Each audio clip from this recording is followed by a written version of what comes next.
उनकी main concentration north और north eastern region के ऊपर रही, और नॉर्थ ईस्टर्न रीजन में जो कोई सबसे ज़्यादा बारिशों के हवाले से मुतासरा अजला हैं, तो उनमें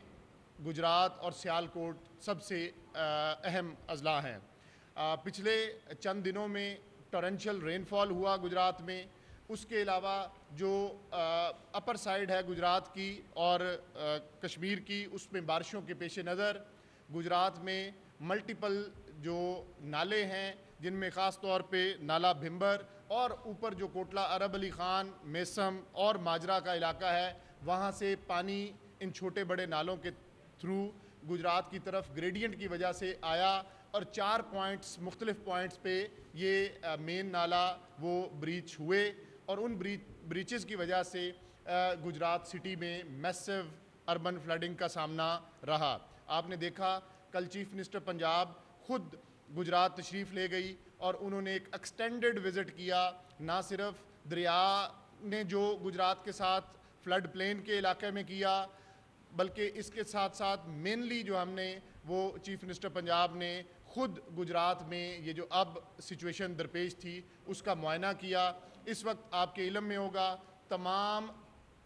एडमिनिस्ट्रेटिव प्रोविंशियल सेक्रेटरीज़, जिनमें secretary housing, secretary C&W, secretary local government, ये और डिविजनल तमाम मशीनरी, कमिश्नर, RPO, वो तमाम लोग इस वक्त गुजरात में ही स्टेशनड हैं। और चीफ मिनिस्टर पंजाब की ये कल हदायत थी कि जब तक गुजरात को रिलीफ इस पानी की ड्रेनेज की सूरत में नहीं मिलता,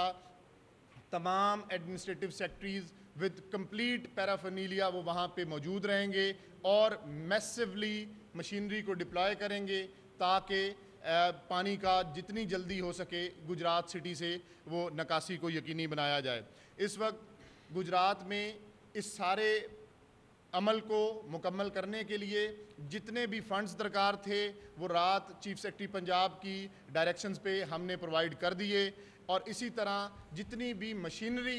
रिक्वायर्ड थी वो बाकी अजला से और प्रोविंशियल हेडक्वार्टर से वो गुजरात पहुंचा दी गई हुई है। और मैं आपसे अब जिस वक्त बात कर रहा हूँ, एक चीज़ हम एटलीस्ट अब यकीन से कह सकते हैं कि जो कंटिन्यूसली पानी इन ब्रीचेस की वजह से ऊपर से गुजरात सिटी में दाखिल हो रहा था, अल्हम्दुलिल्लाह रात के पिछले पहर वो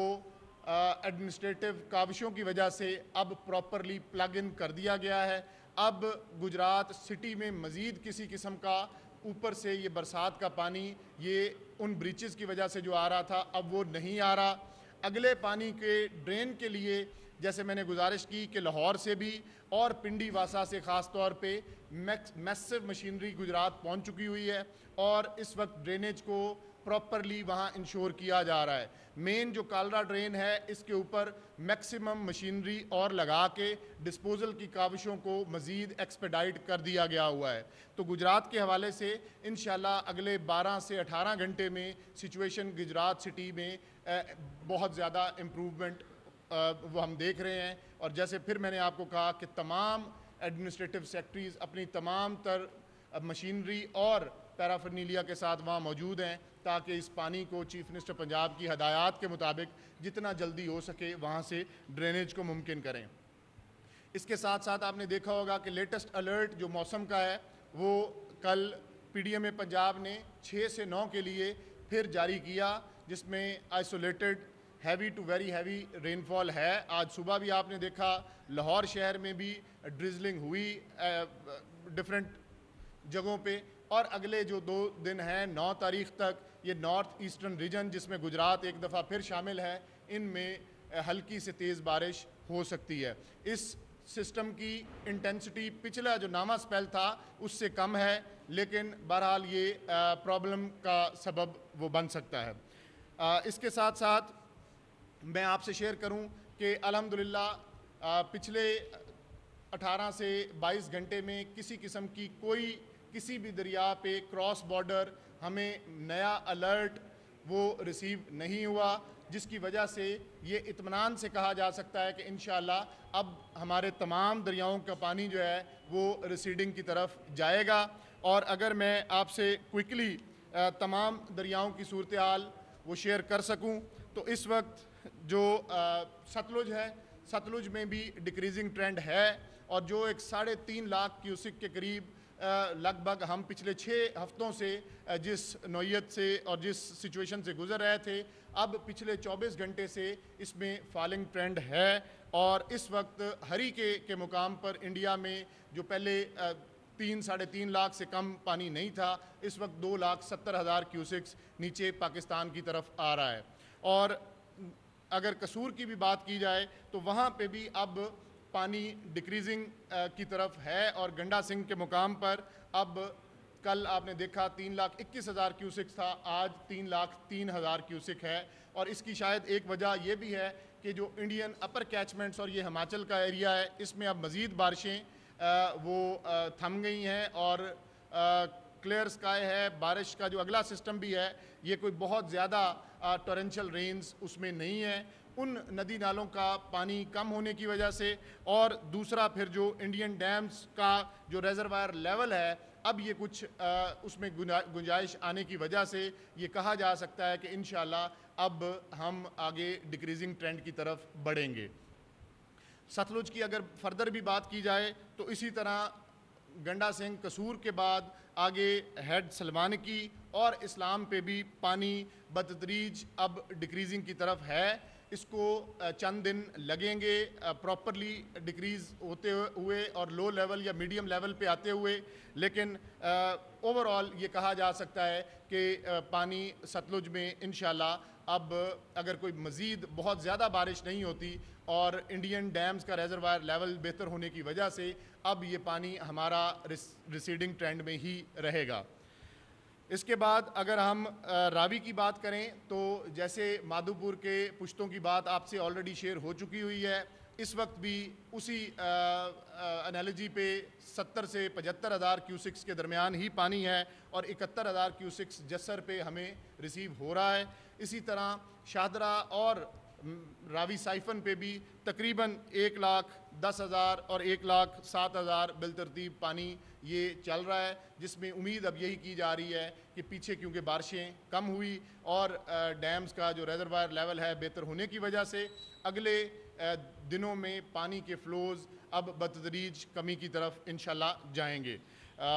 इसी तरह अब जो रावी पे हमें मेन प्रॉब्लम था और बैक वाटर इफ़ेक्ट का भी प्रॉब्लम था सिदनाई के मुकाम पर, वो भी अब तकरीबन 1,70,000-80,000 से कम होकर 1,02,000 क्यूसिक्स पे सिदनाई इस वक्त चल रहा है। लेकिन सिदनाई की वजह से टोबा टेक सिंह और खानेवाल की तहसीलों में बहुत ज़्यादा इनंडेशन हुई, पॉन्डिंग इस वक्त हुई है, जिसको पानी की निकासी को कम अज़ कम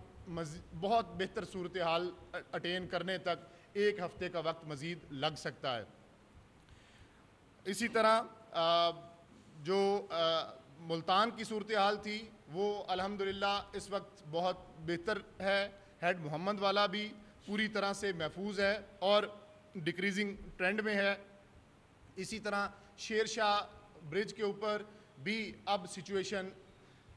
स्पीडीली एंड ग्रेजुअली डिक्रीज़ कर रही है, लेकिन क्योंकि पीछे पॉन्डिंग बहुत ज़्यादा है अभी भी इसी तरह रहेंगे, क्योंकि चनाब और रावी दोनों ने मुल्तान से पास होना है। और चनाब का जो बड़ा रेला था सेकंड, वो आपके इल्म में है कि कल आपसे ये शेयर किया था कि वो चन्योट ब्रिज पे है। अब वो अपनी इस वक्त पीक जो है वो हेड त्रिमू के मुकाम पर वो अटेन कर चुका है। और जब मैं पीक की बात कर रहा हूँ तो ये 4,12,000 क्यूसिक्स इस वक्त जब हम बात कर रहे हैं तो हेड त्रिमू के मुकाम पर चनाब के दूसरे रेले का पानी वहाँ पे पहुँच चुका हुआ है। ये अब डाउन स्ट्रीम हेड मोहम्मद वाला की तरफ बढ़ेगा। और जैसे मैंने आपको कहा कि हेड मोहम्मद वाला और शेर शाह पे मुल्तान में सिचुएशन बेहतर हुई है, लेकिन ये जो पिछला रेला है इसके आने के बाद फिर एक दफ़ा 24 से 48 घंटे हाई फ्लोज़ का हमें सामना वहाँ पे रहेगा। और मुल्तान में भी अनफॉर्चुनेटली काफ़ी सारे देहातों और विलेजेस में इनंडेशन है और रेस्क्यू और रिलीफ की एक्टिविटीज़ को कंटिन्यूसली वो यकीनी बनाया जा रहा है। इसके बाद अब अगला एक आपके इल्म में ही होगा कि जो M5 हमारी मुल्तान सखर मुल्तान मोटरवे है और इसी तरह लाहौर अब्दुल हकीम मोटरवे है, इसमें भी कुछ मुकामात पर पानी की पॉन्डिंग इसको टच कर रही है, और ख़ास तौर पे जो सखर मुल्तान मोटरवे है उस पे भी पानी की जो पॉन्डिंग है ये इस वक्त मैसिवली हुई है। आप देख रहे होंगे कि पिछले 24 घंटे से हम आपको लम्हा बलम्हा जो रिपोर्ट भी कर रहे हैं कि इस वक्त पानी का जो इंक्रीजिंग ट्रेंड है, ग्रेजुअल इंक्रीज़, ये पंजनद के मुकाम पर हो रहा है। कल की निस्बत अभी तकरीबन 70,000 क्यूसिक्स मज़ीद बढ़ के जो इस वक्त पंजनद का टोटल पानी वो तकरीबन 3,25,000 क्यूसिक्स है, और इसको हम अगले 24 से 36 घंटे में अपनी पीक की तरफ जाते हुए देख रहे हैं, जो हमारे मुताबिक तकरीबन 6 से 6.5 लाख क्यूसिक हेड पंजनद पे ये बनेगी। इसके बाद हेड पंजनद पे हमें सतलुज का पानी भी आके इस पे मिलेगा, और फिर अब जैसे हम पहले कह रहे थे कि 6 या 7 की दरमियानी शब को ये सिंध में पानी दाखिल होगा, अब डिलेड लैग टाइम्स के साथ ये शायद 24 घंटे मज़ीद लेगा, और फिर जाके 7 से 8 लाख क्यूसेक गुड्डू पे ये क्योंकि इसमें आपको के इलम में ही होगा कि कोट मिठन के मुकाम पर दरियाए सिंध भी इन तमाम दरियाओं के साथ मिल जाएगा। और कल भी आप के साथ शेयर किया गया था कि इंडस के स्पिलवेज खोलने के बाद 2.5 लाख क्यूसिक मज़ीद इंडस में भी तकरीबन वो चल रहा है। तो ये सारे पानी मिल के 7 से 8 lakh cusec Guddu downstream तकरीबन 8 तारीख को दोपहर में ये दाखिल होने का अंदेशा है। इसके साथ साथ मैं क्विकली आपको बताता चलूँ कि आज के दिन की मुनासबत से और आज ईद मिलादुन्नबी के को मद्देनज़र रखते हुए चीफ़ मिनिस्टर पंजाब ने डायरेक्शंस दी, और तमाम रिलीफ़ कैंप्स जो पंजाब में इस वक्त 423 रिलीफ़ कैंप्स और टेंट सिटीज़ हैं, इन तमाम में आज शाम में ख़ुसूसी मुतासरीन के लिए इंतज़ामात किए गए, और मीठे का इंतज़ाम और बाकी इस मौके की और इसकी अकीदत के हिसाब से इंतज़ामात किए गए। दूसरा, आज का दिन हमारे कौम के लिए, मुल्क के लिए इस वजह से भी अहम है कि यौम दिफा का दिन है। तो आपके इल्म में है कि जितने भी ये 423 रिलीफ़ कैंप्स हैं, इन तमाम में चीफ़ मिनिस्टर पंजाब की हदायत के ऊपर हम नॉन फॉर्मल स्कूल्स वो एस्टेब्लिश्ड हैं, उन तमाम स्कूल्स में भी आज यौम दिफा की मुनासबत से कि किस तरह से अफवाज पाकिस्तान ने 6 सितंबर को इस मुल्क की एक दफ़ा फिर बका की ज़मानत दी और इस मुल्क के को एक फ़तह से हमकिनार किया। तो इस मौजू को तमाम रिलीफ़ कैंप्स में ये आज उजागर किया जा रहा है। और दूसरा, जश्न ईद मिलादुन्नबी के मुनासबत से जो मुतासरीन सैलाब हैं, हमारे भाई बहन, उन तमाम को भी इस मौके की मुनासबत की खुशी में शामिल किया जा रहा है।